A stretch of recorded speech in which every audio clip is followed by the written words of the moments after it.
hadir, kuasanya mengalir, melawat setiap hati kami. Roh-Mu membebaskan, Roh-Mu membangkitkan, kebesaran-Mu dinyatakan, diselamatkan untuk menyembah. Datanglah kerajaan-Mu di dunia. Come on. Di hadapan takhta-Mu, seluruh jiwa menyatu, nyanyikan pujian senada dengan surga. Kami datang bersatu, sembah puji nama-Mu, semesta bersuka bersama dengan surga.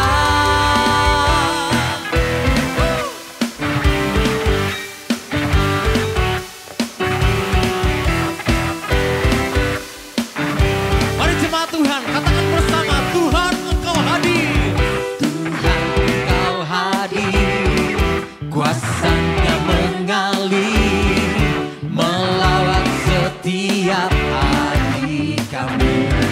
Roh-Mu membebaskan, Roh-Mu membebaskan, Roh-Mu membangkitkan, kebesaran-Mu dinyatakan. Katakan, diselamatkan untuk menyembah. Datanglah kerajaan-Mu di dunia. Come on. Di hadapan takhta-Mu, seluruh jiwa menyatu, nyanyikan pujian senada dengan surga. Kami datang bersatu, sembah puji nama-Mu, semesta bersuka bersama dengan surga.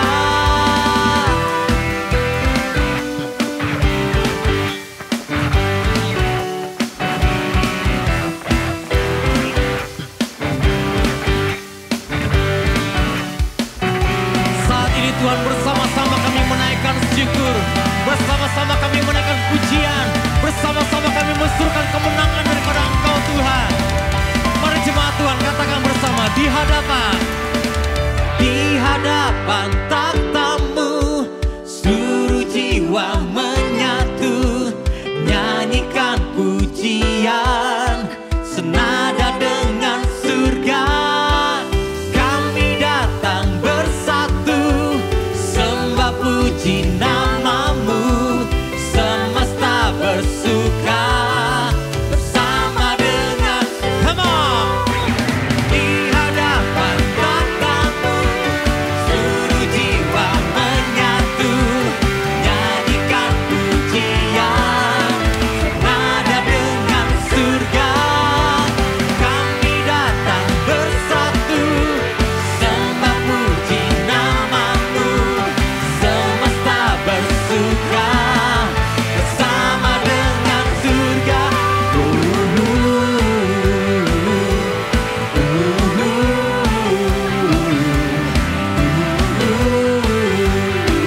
Senada dengan lagi.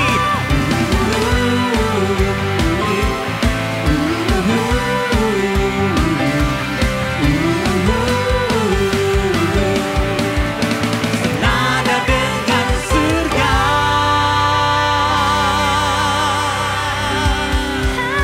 Haleluya. Kita berikan pujian yang tertinggi untuk Tuhan kita. Dia adalah Raja yang hebat. Mari kita bangkit dari tempat duduk kita. Kita nyanyikan Raja yang hebat. Come on.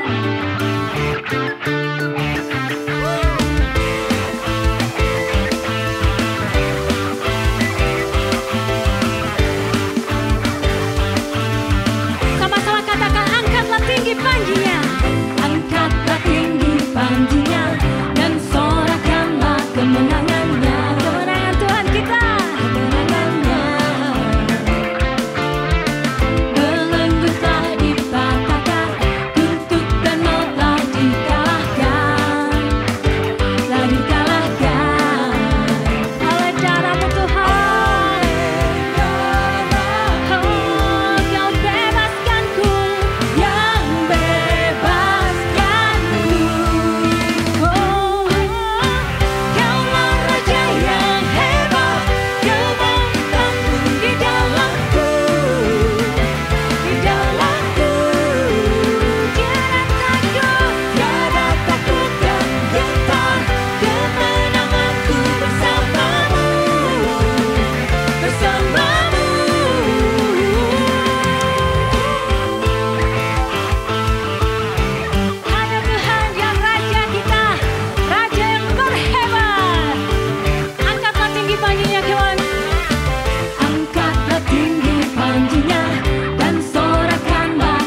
Raja yang hebat.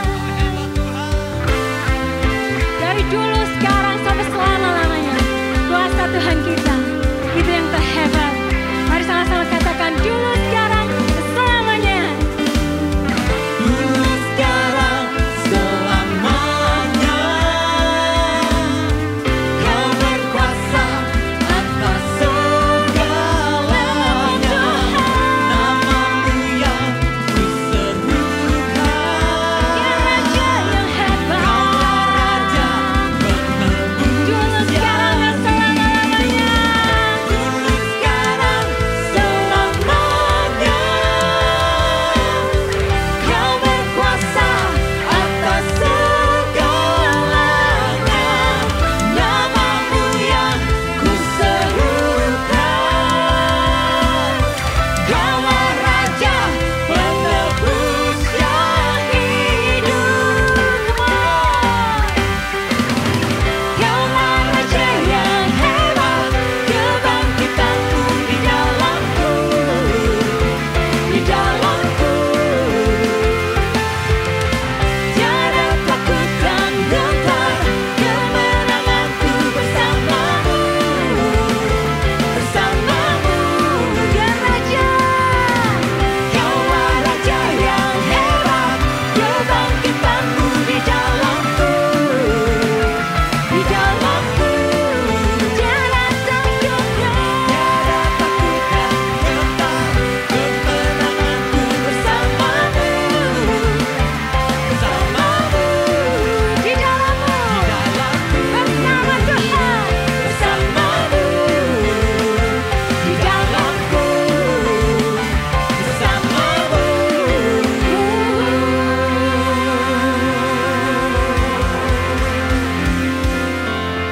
Haleluya, haleluya, haleluya. Terima kasih Tuhan. Terima kasih untuk kebangkitan yang sedang Kau nyatakan dalam kehidupan kami. Tiba saatnya Tuhan, saat ini kami mau kembalikan seluruh kehidupan kami untuk kemuliaan nama-Mu. Jadilah Tuhan kehendak-Mu atas kehidupan kami. Bukan kehendak kami, tetapi kehendak-Mu Tuhan. Jadikan kami semakin indah, jadikan kami semakin mulia dalam pandangan mata-Mu. Sehingga kami memancarkan indahnya Engkau Tuhan, dimanapun kami berada.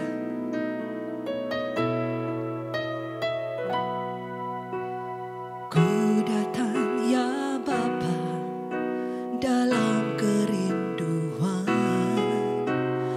memandang keindahan-Mu.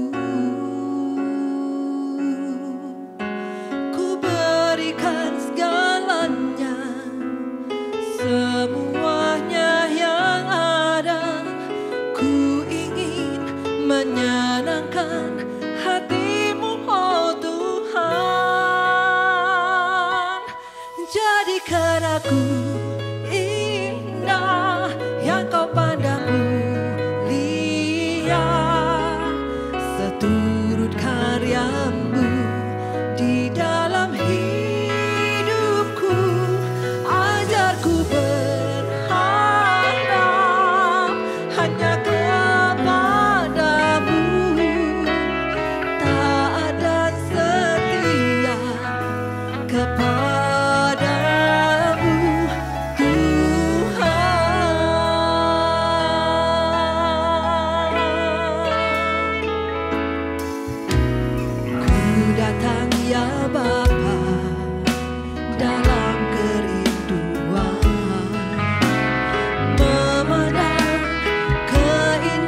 Shalom Bapak Ibu, Saudara-saudari di dalam Kristus.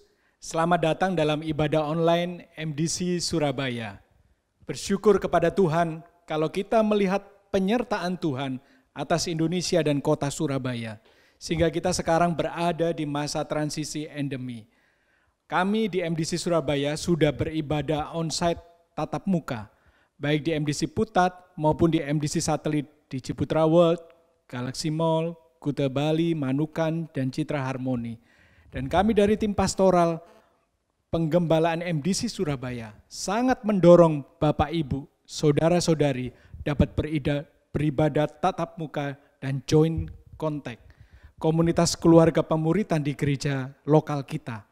Karena keberadaan dari ibadah online adalah solusi sementara bagi kita untuk dapat beribadah di masa pandemi. Namun ketika kondisi kita sudah mulai membaik dan kita sudah mulai masuk di masa endemi, kami sangat merekomendasikan bagi Bapak, Ibu, Saudara-saudari dapat beribadah, worship bersama-sama dan memiliki fellowship, persekutuan dengan saudara seiman, serta bertumbuh bersama di dalam ibadah onsite tatap muka maupun di dalam komunitas keluarga kontak kita. Saya akan membacakan ayat firman Tuhan yang mendasari ibadah kita pada hari ini. Nyanyian Siara dari Salomo, jikalau bukan Tuhan yang membangun rumah, sia-sialah usaha orang yang membangunnya. Jikalau bukan Tuhan yang mengawal kota, sia-sialah pengawal berjaga-jaga. Sia-sialah kamu bangun pagi-pagi dan duduk sampai jauh malam dan makan roti yang diperoleh dengan susah payah. Sebab ia memberikannya kepada yang dicintainya, kepada kita pada waktu tidur. Mazmur 127 ayat 1 dan 2. Mari kita sama-sama berdoa dan kita menyiapkan hati kita untuk ibadah online hari ini. Terima kasih Bapa untuk hari yang baru, kesempatan yang baru, nafas kehidupan yang Kau berikan bagi kami. Sehingga kami boleh menikmati ibadah online pada hari ini. Kami rindu Tuhan, kami diberikan kesempatan untuk sama-sama menikmati firman-Mu, menikmati hadirat-Mu ya Tuhan. Dan biarlah kami juga diberikan kesempatan untuk sama-sama memiliki kerinduan, untuk sama-sama beribadat onsite dan tatap muka kembali. Dan kami juga bisa beribadah dan bersekutu dengan saudara seiman di dalam komunitas kontak keluarga kami. Terima kasih Tuhan, hanya di dalam nama Tuhan Yesus kami sudah berdoa dan mengucap syukur. Amin. Siapa yang menjamin hidup kita? Mazmur 62 ayat 2 berkata bahwa Tuhanlah gunung batuku, keselamatanku, kota bentengku, aku tidak akan goyah. Mari jemaat kita angkat pujian kita untuk Tuhan. Come on. Kau gunung batuku dan kau kota bentengku, tak akan ku ragu. Kau menjamin hidupku, kau keselamatanku dan kau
layak menerima segala pujian penyembahan kami. Oh, terima kasih Tuhan, terima kasih.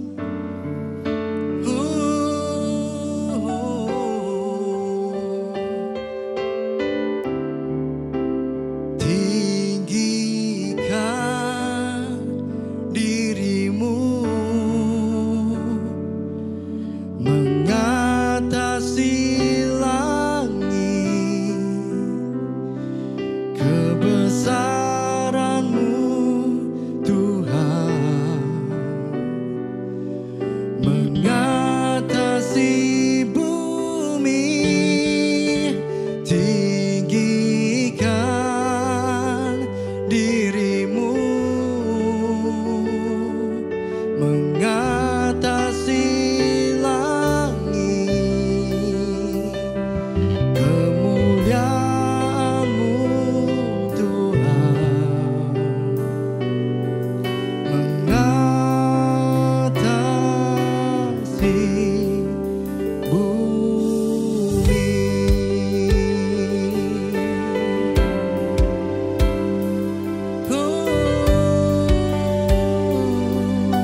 Mari sama-sama katakan, ku bersyukur. Ku bersyukur padamu Tuhan atas kasih-Mu. Ku bermasuk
hatiku dan segenap jiwaku. Sekali lagi katakan, ku beri yang terbaik. Ku beri yang terbaik bagimu. Ku relakan segalanya yang terbaik bagimu. Segenap hatiku dan segenap jiwaku.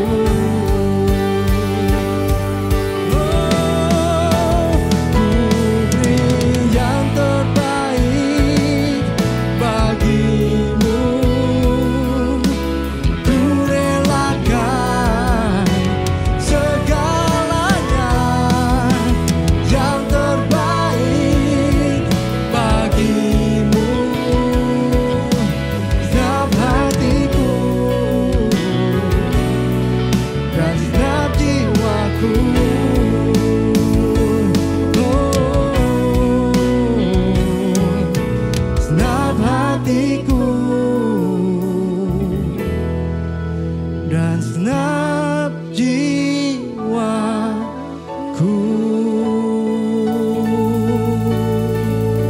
Beri sorak-sorai untuk Allah kita. Oh haleluya, haleluya, haleluya. Terima kasih Tuhan, terima kasih. Terima kasih Tuhan, kami percaya Engkau hadir tengah-tengah kami. Engkau siap memberkati kami. Urapi setiap kami Tuhan yang akan mendengarkan firman-Mu Tuhan. Urapi hamba-Mu yang akan menyampaikan firman-Mu Tuhan. Jadikan kami pendengar, pelaku firman-Mu yang taat dan setia Tuhan dalam hidup kami. Sehingga kami boleh berdampak Tuhan. Dimanapun kami berada, firman-Mu boleh bergema dari kehidupan kami. Terima kasih Bapa. Di dalam nama Tuhan Yesus kami berdoa dan mengucap syukur. Haleluya. Amin. Selamat hari Minggu jemaat Tuhan, jemaat yang saya kasihi. Hari ini kita akan belajar bagian firman Tuhan dari Kisah Para Rasul pasal yang pertama, ayat yang pertama sampai ayat yang ke-12. Dan saya memberikan tema pada hari ini yakni tidak ditinggalkan. Demikian firman Tuhan. Hai Theophilus, dalam bukuku yang pertama aku menulis tentang segala sesuatu yang dikerjakan dan diajarkan Yesus sampai pada hari ia terangkat. Sebelum itu ia telah memberi perintah oleh Roh Kudus kepada rasul-rasul yang dipilihnya. Kepada mereka ia menunjukkan dirinya setelah penderitaannya selesai dan dengan banyak tanda ia membuktikan bahwa ia hidup. Sebab selama 40 hari ia berulang-ulang menampakkan diri dan berbicara kepada mereka tentang kerajaan Allah. Pada suatu hari ketika ia makan bersama-sama dengan mereka, ia melarang mereka meninggalkan Yerusalem dan menyuruh mereka tinggal di situ menantikan janji Bapa yang demikian katanya, telah kamu dengar daripadaku sebab Yohanes membaptis dengan air, tetapi tidak lama lagi kamu akan dibaptis dengan Roh Kudus. Maka bertanyalah mereka yang berkumpul di situ, Tuhan, maukah engkau pada masa ini memulihkan kerajaan bagi Israel? Jawabnya, engkau tidak perlu mengetahui masa dan waktu yang ditetapkan Bapa sendiri menurut kuasanya. Tetapi kamu akan menerima kuasa kalau Roh Kudus turun ke atas kamu dan kamu akan menjadi saksiku di Yerusalem dan di seluruh Yudea dan Samaria dan sampai ke ujung bumi. Sesudah ia mengatakan demikian, terangkatlah ia disaksikan oleh mereka dan awan menutupnya dari pandangan mereka. Ketika mereka sedang menatap ke langit, lalu waktu ia naik, tiba-tiba berdirilah dua orang berpakaian putih dekat mereka. Dan berkata kepada mereka, hai orang-orang Galilea, mengapa kamu berdiri melihat ke langit? Yesus ini yang terangkat ke surga, meninggalkan kamu akan datang kembali dengan cara yang sama seperti kamu melihat dia naik ke surga. Maka kembalilah rasul-rasul itu ke Yerusalem dari bukit yang disebut Bukit Zaitun yang hanya seperjalanan sabat jauhnya dari Yerusalem. Bapak Ibu saudara sekalian yang saya kasihi, potret kehidupan Kristus dimulai dari saat dia lahir, kemudian dia hidup dan melayani kurang lebih 3,5 tahun, kematian dan kebangkitan kita menyaksikan dan kemudian kenaikan Yesus ke surga. Itulah potret atau gambaran Tuhan Yesus Kristus saat hidup Yesus di muka bumi. Selama 33 tahun lamanya, kurang lebih 33 tahun dia bersama-sama dengan murid-muridnya, bahkan dia bersama dengan manusia, menjadi manusia seutuh-utuhnya. Dan dia mengalami kelahiran, kehidupan, pelayanan, dan kematian, dan juga kebangkitan pada hari di mana dia naik ke surga. Dan setiap Injil yang ada, baik Injil Matius, Markus, Lukas, Yohanes, memberikan gambaran yang sangat jeli sekali tentang kehidupan daripada Yesus Kristus. Tapi kemudian kita melihat ada kondisi daripada murid-murid sesaat setelah Yesus ditangkap dan mengalami penderitaan. Murid-muridnya tercerai-berai. Yang awalnya mereka terus bersama-sama dengan guru mereka, melayani bersama. Tapi kemudian murid-muridnya pada saat Yesus ditangkap menjadi tercerai-berai. Yang kedua, mereka mengalami ketakutan. Murid-murid pada saat itu mereka mengalami ketakutan yang sangat besar karena guru yang ditangkap. Dan kemudian ada perasaan kecewa dalam hidup mereka. Yaitu saat mereka melihat bahwa guru yang mereka layani, guru yang bersama-sama dengan mereka, yang kemudian mereka ditangkap bahkan mati di atas kayu salib. Dan kemudian mereka kembali kepada kehidupan yang lama. Perhatikan apa yang murid-murid lakukan. Mereka kembali menjadi penjala ikan. Mereka kembali kepada kehidupan yang lama mereka saat Yesus ditangkap dan mati. Kebangkitan Kristus justru mengubah semuanya. Kebangkitan Kristus mengubah semuanya. Bahkan mengubah semua jalannya sejarah manusia. Dan Rasul Paulus menuliskan dengan sangat baik sekali di dalam 1 Korintus pasal 15 ayat yang ke-17 sampai ayat yang ke-20. Dan jika Kristus tidak dibangkitkan, maka sia-sialah kepercayaan kamu dan kamu masih hidup di dalam dosamu. Demikianlah binasa juga orang-orang yang mati di dalam Kristus. Jikalau kita hanya dalam hidup ini saja menaruh pengharapan pada Kristus, maka kita adalah orang-orang yang paling malang dari segala manusia. Tetapi yang benar ialah bahwa Kristus telah dibangkitkan dari antara orang mati sebagai yang sulung daripada orang-orang yang telah meninggal. Selama 40 hari Tuhan Yesus menampakkan diri kepada murid-murid dan memberitakan tentang satu perkara yang luar biasa, yaitu tentang kerajaan Allah. Dalam Kisah Para Rasul pasal yang pertama ayat yang ketiga dikatakan, dan kepada mereka ia menunjukkan dirinya setelah penderitaannya selesai, dan dengan banyak tanda ia membuktikan bahwa ia hidup.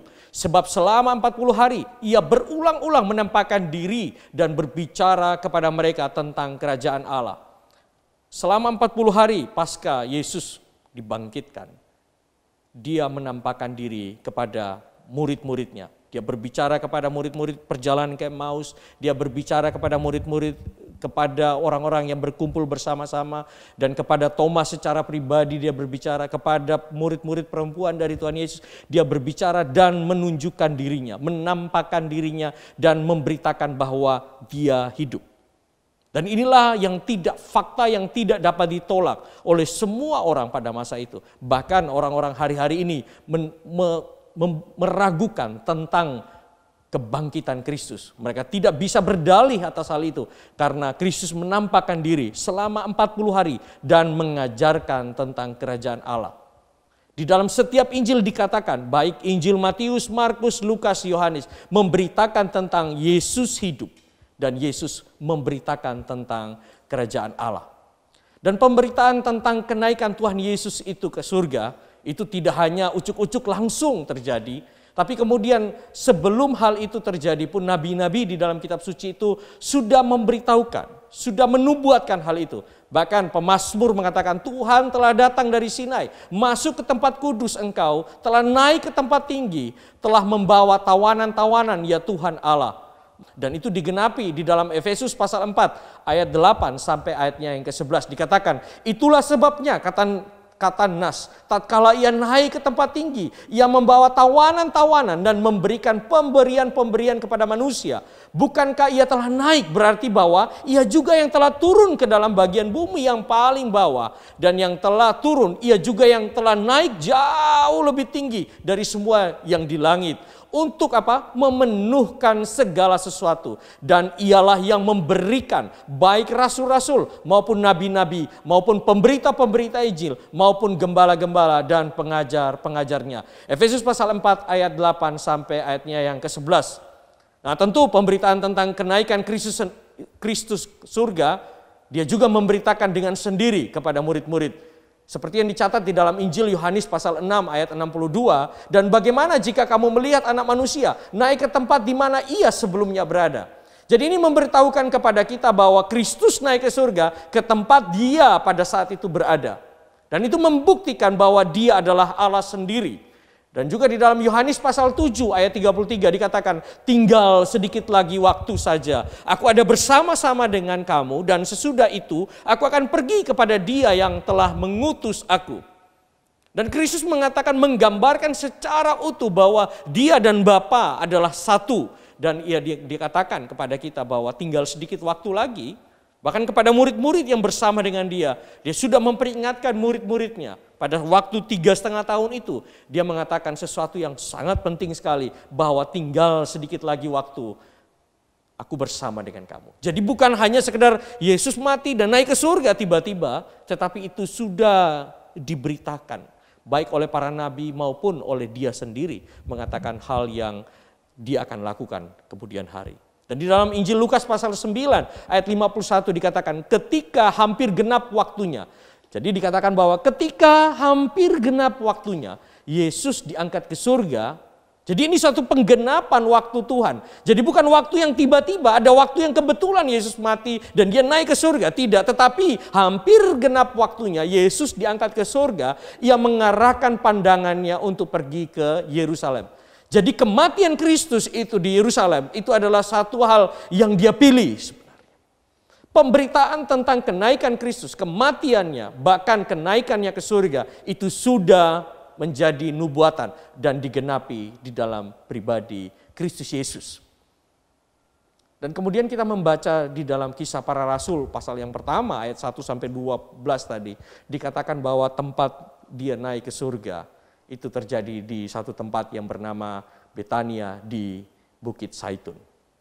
Yaitu seperjalanan sahabat jauhnya dari Yerusalem. Kira-kira 1,8 kilometer. Dan itu dikatakan bahwa perjalanan hari Sabat, kalau orang mengatakan bahwa seperjalanan Sabat jauhnya, tentu artinya bahwa jarak yang diizinkan. Ada hukum Ibrani mengizinkan orang-orang berjalan kurang lebih 1,8 kilometer, dia harus berjalan. Itu yang diwajibkan kepada mereka supaya mereka tidak melanggar perjalanan, yaitu hari Sabat, yaitu mereka harus berjalan maksimal 1,8 kilometer. Jadi tempat kejadian perkara atau TKP itu terjadi di Betania, di Bukit Zaitun. Dan kemudian kita melihat bahwa dengan cara Kristus naik ke surga, dengan cara awan menutupi dirinya dari pandangan mereka. Jadi bukan tiba-tiba dia naik begitu ya, tetapi awan menutup dia dan kemudian dia pergi meninggalkan dan hilang bersama dengan awan. Tapi kemudian perkataan daripada malaikat itu harusnya membangunkan murid-murid dan juga mungkin membangunkan kita hari ini, yaitu mengapa kamu masih menengadah ke langit. Kita selalu heran dengan takjub kepada sesuatu. Kita takjub kepada satu peristiwa yang megah. Kristus naik ke surga adalah peristiwa yang megah pastinya. Tapi kemudian kita disadarkan oleh malaikat pada hari ini, mengapa kamu masih menengadah ke langit? Berita itulah yang dikatakan oleh malaikat kepada orang-orang yang hadir pada saat Yesus naik ke surga. Mengapa? Hai orang Galilea, mengapa kamu masih menengadah ke langit? Dan kita harus ingat bahwa minimal ada 4 hal yang kita bisa belajar tentang janji atau harapan saat kenaikan Yesus Kristus. Pada saat malaikat mengatakan bahwa Mengapa kamu masih menengadah ke langit? Dia memberitakan sesuatu janji. Bahkan janji dan harapan akan kenaikan daripada Yesus Kristus. Kita yang hadir hari ini pun kita harus memiliki hal itu. Kita memiliki janji dan juga harapan. Yesus tidak hanya sekedar naik, tetapi dia menjanjikan sesuatu. Ada harapan, di mana ada harapan-harapan yang harus terjadi di dalam kehidupan kita. Yang pertama adalah kita akan dibaptis dengan Roh Kudus. Itu adalah satu janji yang diberikan kepada kita semua. Bahkan hari ini kita mendengarkan tentang perkataan firman Tuhan ini, bahwa kita akan menerima Roh Kudus. Dan itu akan kita peringati nanti 50 hari setelah Paskah Yesus bangkit. Dan nubuatan bahwa rasul-rasul akan dibaptis dan dibaptis oleh Roh Kudus sesuai dengan janji Allah sendiri. Allah yang menjanjikan itu. Di dalam Kisah Para Rasul 1 ayat 5 dijanjikan bahwa Roh Kudus akan turun ke atas kamu. Roh Kudus akan turun ke atas kamu. Dan harapkan itu terjadi dalam waktu-waktu kita menanti-nantikan tentang pencurahan Roh Kudus. Kita ingat bahwa Allah yang berjanji, Allah yang menubuatkan itu, Allah yang memberi harapan itu, bahwa kita semua akan menerima Roh Kudus itu. Kita semua yang sudah percaya Yesus Kristus tentu sudah memiliki Roh Kudus dalam hidup kita. Roh Kudus itu seharusnya menggerakkan kita. Roh Kudus itulah yang menggerakkan setiap kita yang hadir. Bahkan kita mendengarkan firman Tuhan ini. Roh Kudus menggerakkan kita bahwa semua janji-janji Allah itu harus tergenapi dalam kehidupan kita. Bahkan ketika Roh Kudus itu turun ke atas kita, kita akan menjadi saksi. Bukan menjadi gagah-gagahan, tetapi kita menjadi saksi Dia. Seberapa dari kita yang hari-hari ini menjadi saksi? Bukan hanya sekedar bersaksi tentunya. Kalau orang bersaksi, semua orang bisa bersaksi. Bahkan bisa bersaksi dusta pun orang bisa melakukan bersaksi dusta. Tetapi dikatakan bahwa kita akan menjadi saksi.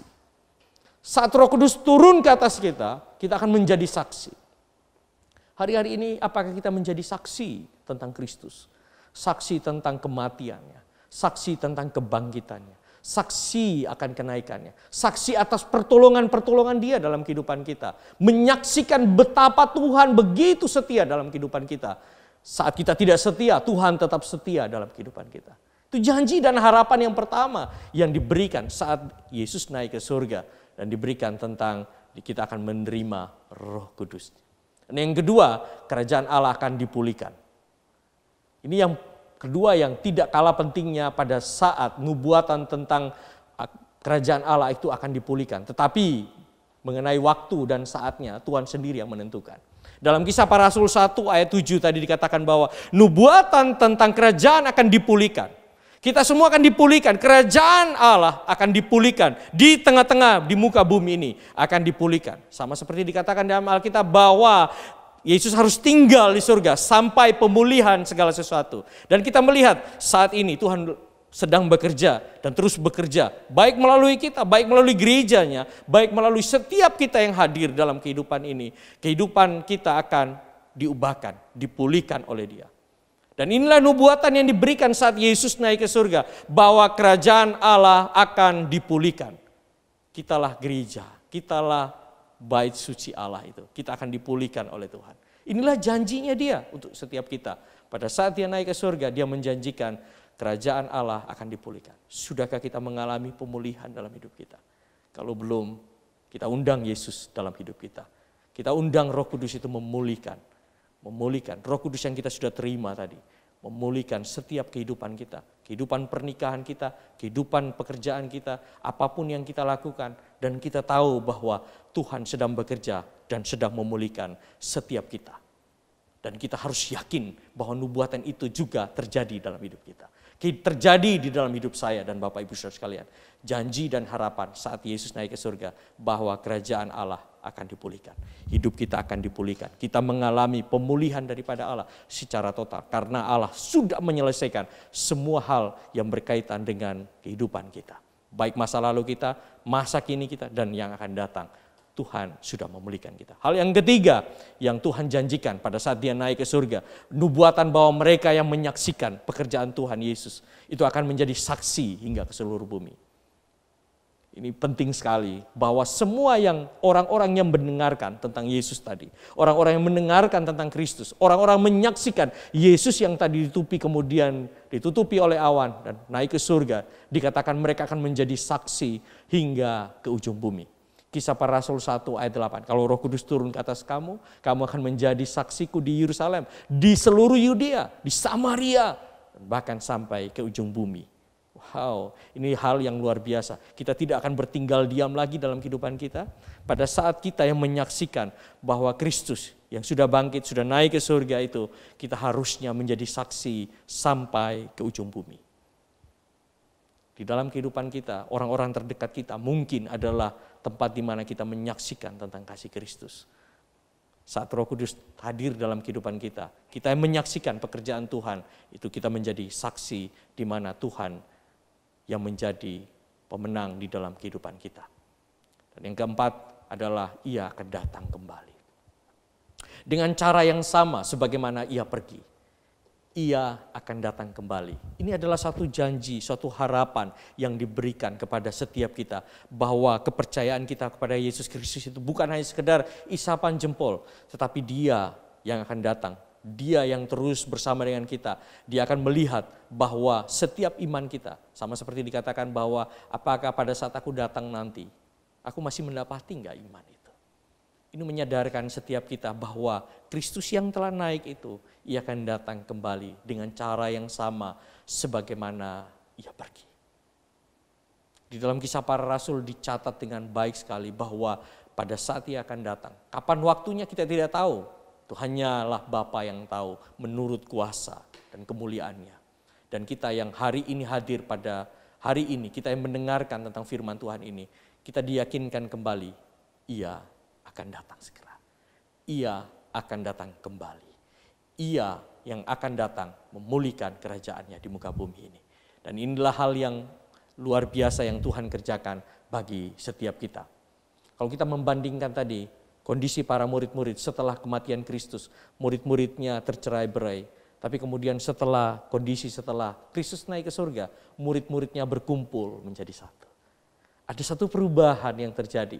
Saat murid-muridnya Yesus mengalami kematian dan penyiksaan itu, kita lihat murid-murid tercerai-berai. Tapi kemudian pada saat Yesus naik ke surga, murid-murid berkumpul menjadi satu. Mereka kemudian menjadi satu. Dan hal yang kedua tadi pada saat kondisi pada murid-murid saat Yesus mengalami kematian atau penganiayaan itu, mereka mengalami ketakutan.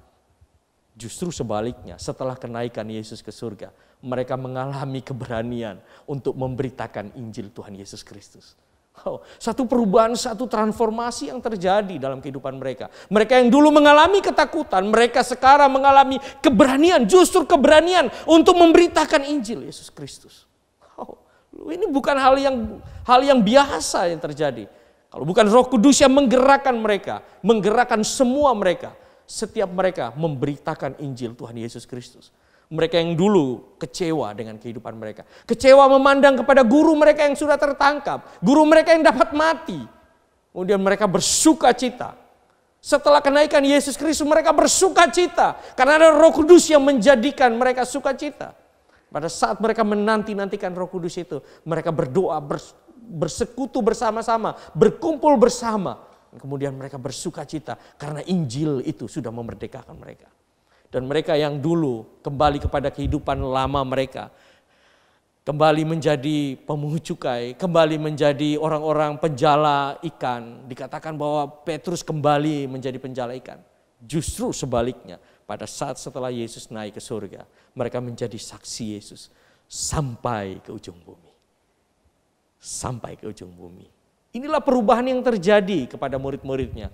Bahkan kita yang mendengarkan tentang firman Tuhan, setelah kita melihat, setelah kita mendengarkan tentang firman ini, saya mengajak kita untuk menjadi, kita yang dulu tercerai-berai, kita yang dulu hanya mau hidup dengan diri kita sendiri, kita tahu ini kesempatan kita menjadi satu.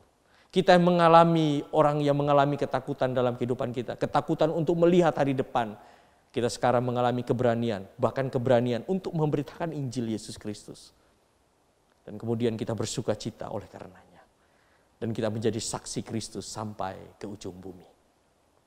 Bapak Ibu Saudara sekalian, dia yang mengawali dengan mengatakan Immanuel. Di dalam Matius pasal 1 ayat yang ke-23, dia juga akan menutup dengan mengatakan, ia akan menyertai sampai ke akhir zaman. Matius pasal 28 ayat yang ke-20. Tadi dibuka dengan Matius pasal yang pertama, dia adalah Immanuel, Allah yang menyertai. Dan kemudian di dalam Matius pasal 28, kita lihat bahwa dia katakan bahwa ia akan menyertai engkau sampai akhir zaman. Kita tidak ditinggalkan sendiri. Dan kita percaya bahwa firman Tuhan hari ini menguatkan setiap kita.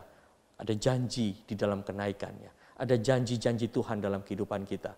Dan biar janji itu menjadi bagian dari kehidupan kita. Tuhan yang telah berjanji, tentu Tuhan akan menggenapi janji-janjinya. Nantikan pencurahan Roh Kudus nanti yang akan kita peringati. Dan kita tahu bahwa di situ bukan hanya sekedar di situ saja, tetapi hari ini kita mau tahu bahwa kita dipanggil untuk menjadi saksi-saksi Kristus di Yerusalem, di sekitar kita, di seluruh Yudea, di semua tempat yang Tuhan percayakan, bahkan sampai ke ujung bumi. Saya berdoa bagi setiap kita, kebangkitan Kristus bukan hanya sekedar semboyan belaka. Kenaikan Kristus bukan hanya kita memperingati dia naik ke surga. Tidak. Tetapi ini saatnya kita bergerak dengan satu keyakinan bahwa ada janji. Kalau Roh Kudus turun ke atas kamu akan menjadi saksiku di Yerusalem, di seluruh Yudea, Samaria, dan sampai ke ujung bumi. Saya berdoa pada hari ini Tuhan akan menggerakkan hati kita. Kita yang dulu jauh daripada Tuhan, kita tahu bahwa kita didekatkan kepada Tuhan. Dan kita tahu bahwa relasi yang sama itu akan membawa kita, semua kita untuk menyaksikan anugerah Tuhan di dalam baik kehidupan pribadi kita, kehidupan pekerjaan kita, kehidupan keluarga kita, maupun kehidupan bergereja. Tuhan Yesus memberkati. Bapa, dalam nama Tuhan Yesus, kami tahu bahwa Engkau yang sudah hidup, Engkau yang telah naik ke surga yang kami peringati. Kami tahu bahwa Engkau juga akan memberikan Roh Kudus-Mu yang menjadi penolong kami, pelindung kami, bahkan penasehat kami. Kami tahu bahwa saat kami menanti-nantikan itu, kami menjadi satu di dalam Tuhan. Dan kami yang satu itu bergerak bersama-sama dengan sukacita yang sama. Dan kami yang tidak mementingkan diri kami sendiri, kami akan bergerak maju bersama-sama. Dan saat yang sama, bukan hanya sekedar maju, tetapi kami memberitakan tentang Injil Kerajaan Allah. Injil Kerajaan Allah yang memulihkan setiap orang, memulihkan semua orang, supaya hubungan kami kembali kepada Allah. Hubungan kami yang dulu rusak karena dosa, kami dipulihkan bersama dengan Kristus. Dan biarlah firman Tuhan yang hari ini hadir bagi setiap kami. Kami tahu kami ditantang untuk menjadi saksi. Kami ditantang untuk berdiri bersama-sama untuk menjadi saksi. Tapi karena kami yakin Engkau adalah Allah yang menyertai. Engkau dari awal menyertai kami. Engkau sampai akhir pun Engkau menyertai kehidupan kami. Berkati jemaat Engkau yang ada dimanapun Engkau berada. Jemaat Tuhan, biarlah berkat Tuhan itu senantiasa ada dalam kehidupan. Berdirilah teguh dan yakinlah Allah yang menyertai kita adalah Allah yang tidak akan pernah meninggalkan kita. Atas nama Tuhan Yesus Kristus, Tuhan kami berdoa. Amin. Amin. Mengiringmu seumur hidupku, masuk dalam rencanamu Bapa, pikiranku, kehendakku,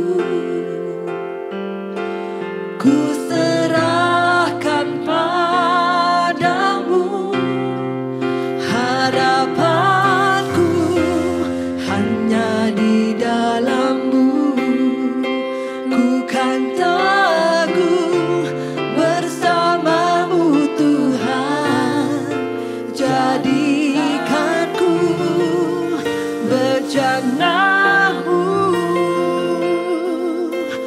untuk memuliakan-Mu. Oh,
Saya yakin Bapak Ibu sudah diberkati dengan firman Tuhan yang kita dengar hari ini. Kita sama-sama sudah menaikkan pujian dan penyembahan kita kepada Allah. Tiba saatnya kita akan memberikan persembahan kepada Tuhan. Saya akan membacakan ayat firman Tuhan yang menjadi dasar dari penyembahan kita, persembahan kita kepada Tuhan. Persembahan kita adalah wujud dari penyembahan kita kepada Allah. Kita sedang bukan memberikan sumbangan kepada Allah, tetapi persembahan ini merupakan penyembahan kita kepada Tuhan. Sebagai hormat kita kepada Allah yang sudah memberkati kita, yang sudah menyertai kita, dan yang sudah memberikan kehidupan yang kekal kepada kita. Firman Tuhan mengatakan, berilah kepada Tuhan kemuliaan namanya. Bawalah persembahan dan masuklah ke pelatarannya. Sujudlah menyembah kepada Tuhan dengan berhiaskan kekudusan. Gemetarlah di hadapannya, hai segenap bumi. Mazmur 96 ayat 8 dan 9. Biarlah apa yang kita persembahan ini merupakan sesuatu yang keluar dari rasa syukur kita. Penyembahan kita kepada Tuhan. Hidup kita yang dipersembahkan kepada Tuhan. Namun juga harta yang Tuhan percayakan. Kita sebagai steward, sebagai orang yang dipercaya oleh Tuhan, kita juga memberikan harta dan kekayaan yang Tuhan titipkan kepada kita untuk kita pakai bagi pekerjaan dan perluasan kerajaan Allah. Mari kita berdoa untuk persembahan kita. Terima kasih Tuhan atas kesempatan dan kehormatan, privilege yang Tuhan berikan kepada kami, sehingga kami boleh beribadah, menyembah kepadamu. Dan saat ini kami memberikan persembahan kami kepadamu ya Allah. Dan biarlah persembahan ini juga sebagai penyembahan kami kepada Tuhan. Sebagai bagian dari penyerahan hidup kami kepada Allah. Sebagai bagian kami menghormati Tuhan dan memuliakan Tuhan dengan harta yang kau percayakan kepada kami. Dan biarlah ini menjadi ucapan syukur. Keluar dari sukacita ketika kami memberi dan memuliakan nama Tuhan. Lewat harta yang kau percayakan kepada kami. Berkatilah kami Tuhan di dalam sepanjang apapun yang kami kerjakan. Engkau memberkati setiap jemaat-Mu yang sudah memberikan persembahan ini kepadamu. Terpujilah namamu ya Allah. Di dalam namamu Yesus Kristus kami percaya dan berdoa. Dan marilah Bapak Ibu kita akan menerima berkat yang dari Tuhan. Sukacita yang dari Tuhan. Dan mari kita mengakhiri ibadah kita. Dan mari kita berdoa di hadapan Allah.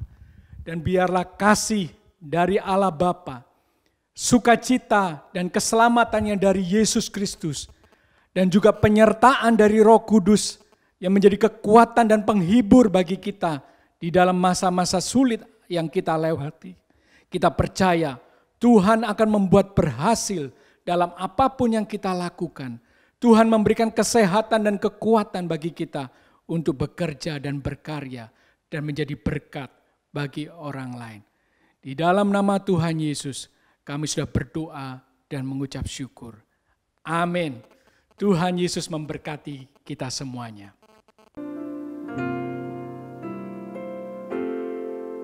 Mengiringmu seumur hidupku, masuk dalam rencanamu Bapa, pikiranku, kehendakku,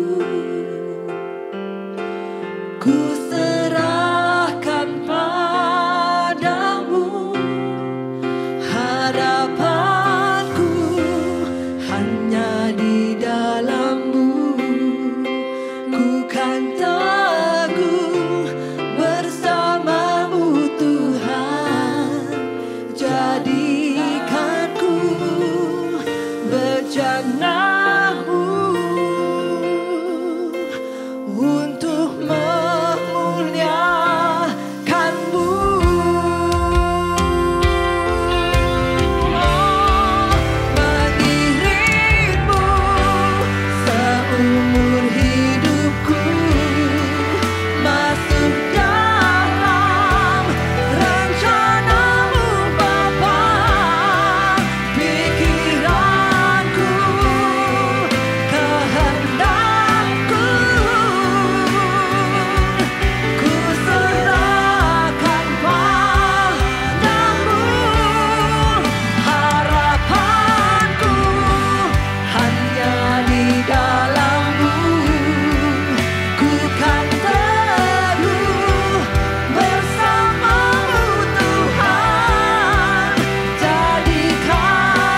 terima kasih. Harapan kami satu-satunya hanya di dalam tangan-Mu.